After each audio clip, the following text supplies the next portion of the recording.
Hello, everybody. Welcome back to Music Impossible. Professor Jim with lesson number 13. We're going to have two lessons today, 1313A, you'll watch today, separating just a couple of topics. We're going to get into rests today. Kind of look at the same thing we looked at the last lesson, whole notes, half notes, dotted half notes, and quarter notes. And we're just going to examine what those rests look like and then how to count those rests. It's the exact same thing as how we counted our regular pitch notes. So working in bass clef today, we looked at percussion clef a little bit at the last lesson. This is bass clef. Just to review some of our notes. And if you might remember, the spaces in bass clef, all cows eat grass or all cows eat gummy bears, if you want to go to the space above the top line, above line 5.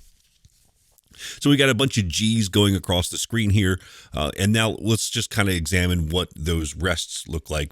And so Sibelius here, our notation software, defaults to filling empty measures with whole rests. And so there's an example of a whole rest right there. And so one of the ways that I was taught to remember this is hats off or hats on. So a whole rest looks like a hat that's upside down, that's off a gentleman's head.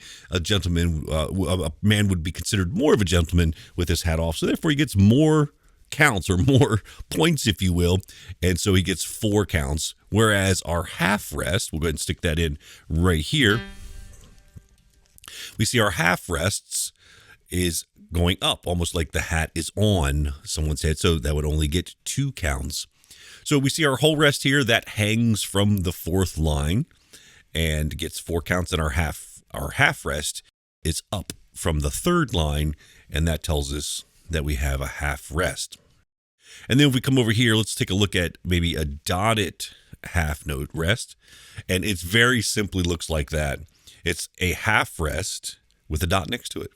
Just like the dotted half note is a half note with a dot next to it. So same principle there for the rest. And then we already got a hint here at the quarter rest. And so we're going to have a measure of quarter rests here. So the top measure is a whole note, which gets 4 counts. The measure below that is a whole rest. We have a measure of 2 half notes there, and then a measure of 2 half rests. Dotted half note, a 3 count note followed by a quarter note, is echoed here below, and then we have a whole measure of quarter notes there with a measure of quarter rests. So if we were to look at the rests, well, they would echo this note partner above it. So the whole rest, if you were to count that, you would just count 1, 2, 3, 4, knowing the difference is the rest means we don't play or we don't sing.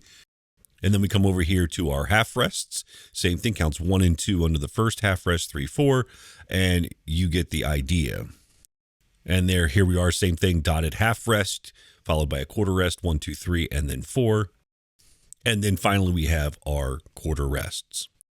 And then when you have an assignment today, you'll have a mix of actual notes and rests, and we'll have to do some of the same counting exercises we did when we were doing just notes with the last lesson. All right, so we'll do some counting exercises with our rests and notes combined with this next lesson.